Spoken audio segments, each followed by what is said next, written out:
The rain battered New York City, a relentless curtain of gray that mirrored the storm in Clara Monroe's heart.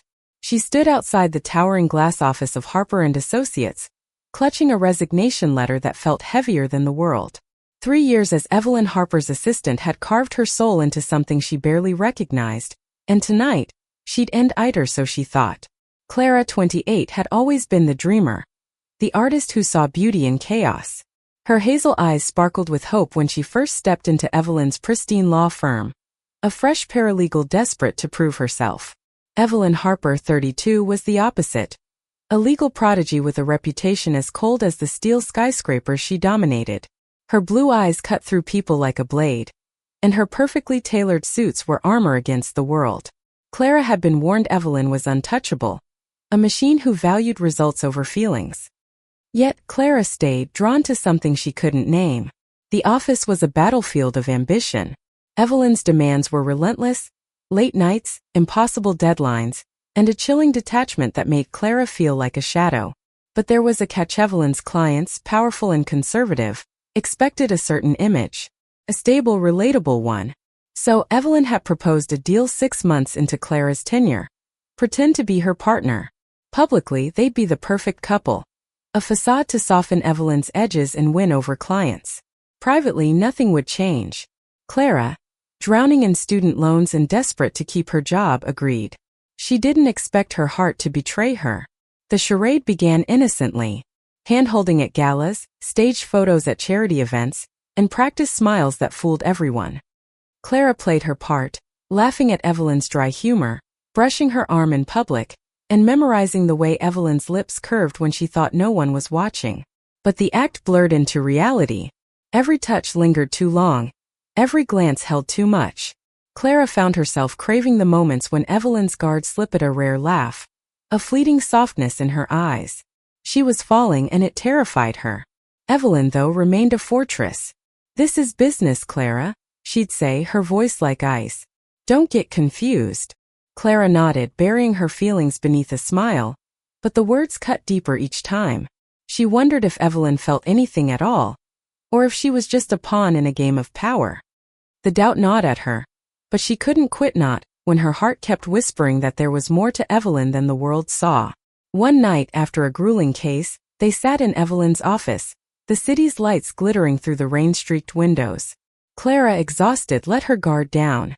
"Do you ever feel anything, Evelyn?" she asked, her voice trembling. "Or is this all just nothing to you?" Evelyn's face hardened, her fingers tightening around her pen. "You're my assistant, Clara. Don't overstep." The dismissal stung, but Clara saw something flicker in Evelyn's eyes, fear, maybe, or something deeper. She didn't push, but the moment haunted her. Months passed, and the facade grew heavier. Clara's heart ached every time she played the doting partner, knowing it was a lie. She started sketching in secret, pouring her feelings into drawings of Evelyn. Her sharp jawline, the way her hair fell when she worked late, the rare moments she looked human. The sketches were Clara's rebellion, her way of loving Evelyn without admitting it. But the weight of the lie was crushing her. She couldn't keep pretending, not when every touch felt like a confession. The resignation letter in her hand was her escape. She'd written it after a client dinner where Evelyn had leaned in, whispering something innocuous about the case, and Clara's heart had raced like it was the first time. She couldn't do this anymore, love someone who didn't love her back, or worse, didn't even see her. Tonight, she'd leave the letter on Evelyn's desk and walk away. The thought made her chest ache, but it was the only way to survive.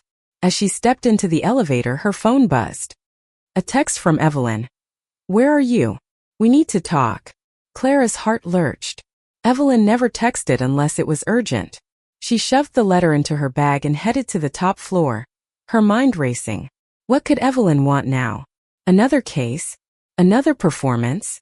Or her heart dared to hope something real? The office was dark, save for the glow of Evelyn's desk lamp. She stood by the window, her silhouette sharp against the city's chaos. "Clara," she said without turning, her voice softer than usual. "I need you to stay late. There's something I need to say." Clara's breath caught. For the first time, Evelyn sounded uncertain, almost vulnerable. The resignation letter burned in her bag, but she stayed, drawn to the possibility of truth. Evelyn turned, her blue eyes catching the dim light, and Clara felt the air shift. There was no case file on the desk, no client to impress, just the two of them, alone in a city that never slept. "I've been unfair to you," Evelyn said, her voice low, almost breaking. "This arrangement, it's gone too far." Clara's heart pounded. She wanted to speak, to demand answers, but fear glued her lips shut. Evelyn stepped closer, her usual composure fraying. "I thought I could keep it professional," she continued. "But you've made that impossible." The words hung between them, heavy with meaning Clara didn't dare believe. Was Evelyn admitting something, or was this another calculated move? The past 3 years flashed through Clara's mind. Every late night, every staged kiss, every moment she'd convinced herself meant nothing to Evelyn. She remembered the first time she'd noticed Evelyn's hands, long, elegant fingers that moved with precision but trembled slightly when she was nervous. Clara had memorized those hands, sketching them in her notebook when no one was looking. Now those same hands fidgeted, betraying Evelyn's calm exterior. "I don't understand," Clara said, her voice barely above a whisper. "You said this was just business." Evelyn's jaw tightened, and for a moment, Clara thought she'd retreat behind her walls again. But then Evelyn laughed, a bitter, broken sound. "Business," she repeated. "That's what I told myself. But I'm not as cold as you think, Clara. I'm just terrified." The confession hit Clara like a wave. Terrified? Evelyn Harper, the woman who stared down corporate giants without flinching? Clara's mind reeled, but before she could respond, Evelyn closed the distance between them. "I've spent my life building walls," Evelyn said, her voice raw. "But you keep slipping through them. And I don't know how to stop it." Clara's breath hitched. She wanted to reach out, to touch Evelyn's face, to see if this was real. But doubt crept in. Was this another act, a way to keep her from quitting?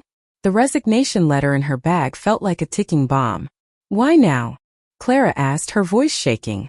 "Why say this when I'm about to?" She stopped, catching herself. Evelyn's eyes narrowed, searching her face. "About to what?" she asked. Clara hesitated, then pulled the letter from her bag. "I was going to leave this tonight," she said, holding it out. Evelyn's face paled as she took it, her fingers brushing Clara's for a fleeting moment. She didn't open it, just stared at the envelope, her expression unreadable. "You're leaving," she said flatly, not a question. Clara nodded, tears prickling her eyes. "I can't keep pretending, Evelyn. It's killing me." The silence that followed was unbearable. Evelyn set the letter on her desk, unopened, and turned back to the window. "I don't want you to go," she said, her voice so soft Clara almost missed it. "But I don't know how to do this, how to be this." She gestured vaguely between them, her frustration palpable. Clara's heart ached. She wanted to believe Evelyn, but 3 years of lies made trust feel impossible. "Then show me," Clara said, stepping closer. "Show me you mean it." Evelyn turned, her eyes locking onto Clara's, and for the first time, Clara saw raw, unguarded emotion. Evelyn reached out, her hand hovering near Clara's cheek, then dropping as if burned. "I don't know how," Evelyn admitted, her voice breaking, "but I want to try." The moment stretched, fragile and electric. Clara's heart screamed to believe her, but her mind whispered caution. She took a step back, clutching her bag. "I need time," she said, her voice trembling. "I need to know this is real." Evelyn nodded, her face a mix of pain and resolve. "Take all the time you need," she said. "Just don't disappear." Clara left the office, her mind a storm of hope and doubt. She wandered the city streets, the rain soaking her clothes, her sketches of Evelyn tucked safely in her bag. She didn't know if she could trust Evelyn's words, but the vulnerability in her eyes had cracked something open. For the first time, Clara felt like she'd seen the real Evelyn, not the lawyer, not the facade, but the woman beneath. Days turned into weeks, and Clara didn't return to the office. She worked remotely, citing personal reasons, while Evelyn sent careful, professional emails that hid a quiet desperation. Clara spent her nights sketching, her drawings growing bolder, more intimate, Evelyn laughing, Evelyn vulnerable, Evelyn hers. But doubt lingered. Could someone like Evelyn, who'd built her life on control, truly let herself love? Clara's tiny Brooklyn apartment became her sanctuary and her prison. Her sketchbook overflowed with Evelyn, every angle, every expression, every moment Clara had stolen in secret. But the resignation letter sat on her desk, a reminder of the line she'd almost crossed. She hadn't sent it, couldn't bring herself to sever the tie, but she wasn't ready to face Evelyn either. Evelyn, meanwhile, was unraveling. Clara's absence left a void in the office, in her routine, in her chest. She'd always prided herself on control, on keeping emotions at bay, but Clara had dismantled that. Late at night, alone in her penthouse, Evelyn replayed their last conversation, cursing herself for letting fear win. She'd spent years hiding her truth, her attraction to women, her fear of vulnerability, because weakness didn't survive in her world. But Clara wasn't her world. Clara was her heart. One evening, Evelyn showed up at Clara's apartment, unannounced, her usual polish replaced by something raw. Her hair was loose, her eyes tired. "I can't do this without you," she said when Clara opened the door, her voice stripped of pretense. "Not the work. You." Clara froze, her heart racing. This wasn't the Evelyn she knew, this was someone real, someone scared. "Come in," Clara said, stepping aside. The apartment was small, cluttered with art supplies and sketches, and Evelyn's presence felt too big for it. They sat on Clara's worn couch, the silence heavy. "I meant what I said," Evelyn started, her hands clasped tightly. "I'm not good at this feelings relationships. But I can't stop thinking about you. And I hate that I pushed you away." Clara's eyes fell to her sketchbook, open to a drawing of Evelyn smiling, a rare, unguarded moment from a late-night case. Evelyn noticed and reached for it, her fingers tracing the lines. "You see me," she whispered, her voice thick with emotion. "No one else does." Clara's throat tightened. "I've always seen you," she said. "But I need to know you see me too, not just as your assistant, or your fake girlfriend, but as me." Evelyn's hand found Clara's, tentative but warm. "I see you," she said, her voice steady despite the tears in her eyes. "I've seen you every day for 3 years, and it scares me how much I need you." The confession broke something in Clara. She leaned forward, closing the gap, and kissed Evelyn, not the staged kisses of their charade, but something real, desperate, alive. The kiss was a spark in a storm. Evelyn pulled Clara closer, her hands trembling, and for the first time, Clara felt her walls crumble. They stayed like that, tangled in each other, until the world felt small and safe. But reality crept back. "What happens now?" Clara asked, her voice soft. Evelyn didn't have an answer, but her grip tightened, as if letting go wasn't an option. They spent weeks navigating this new fragile thing between them. Evelyn opened up slowly about her pasta-conservative family, a career built on hiding who she was. Clara shared her own fears, being seen as just the assistant, never enough. They went on quiet dates in hidden corners of the city, stealing moments away from the world's eyes. Clara's sketches grew softer, filled with hope, but doubt lingered. Could they survive outside their bubble? Then the accident came. It was a late night, and Clara was crossing the street near her apartment, her mind on Evelyn. A car ran a red light, swerving too late. The impact was a blur, screeching tires, pain, darkness. Clara woke in a hospital bed, her leg in a cast, her head pounding. Evelyn was there, her face pale, her hands gripping Clara's like a lifeline. "I thought I lost you," Evelyn whispered, tears streaming down her face. Clara, dazed, reached for her. "I'm here," she said, her voice weak but certain. Evelyn didn't leave her side. She slept in the hospital chair, handled Clara's medical bills, and glared at doctors who dared rush her recovery.